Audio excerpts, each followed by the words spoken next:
House Democrat urges fellow Democrats to support teaching students about communism. Awesome. The Texas legislature passed a bill requiring public schools to educate students about the evils of communism. Oh.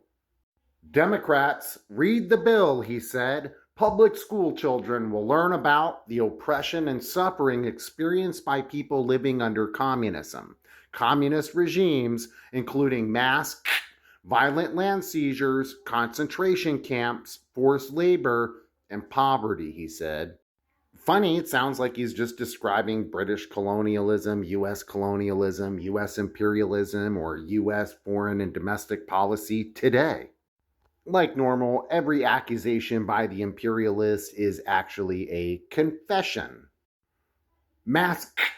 Does Iraq and Afghanistan come to mind? Violent land seizures. Without US aid, Israel would not be able to steal Palestinian land. Concentration camps.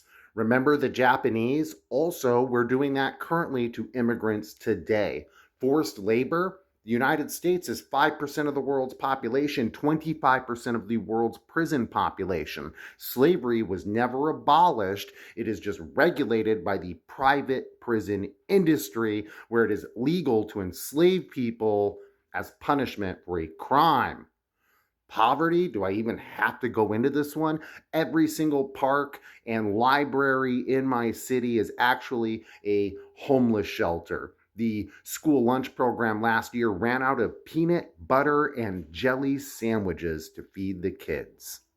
And also, what puts an extra twist on this is we actually have done and are doing most of these things to the communist countries that exist.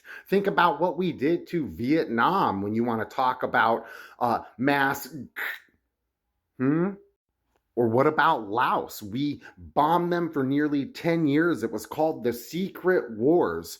They are the most bombed population per capita in the world, thanks to capitalist United States.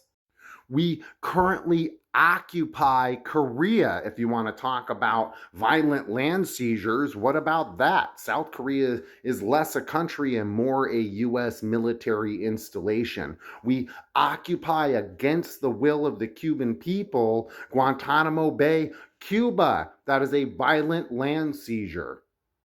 Everything they tell us to fear about communism, about socialism, about China, about other countries, it is always a confession about the reality of capitalist, imperialist United States.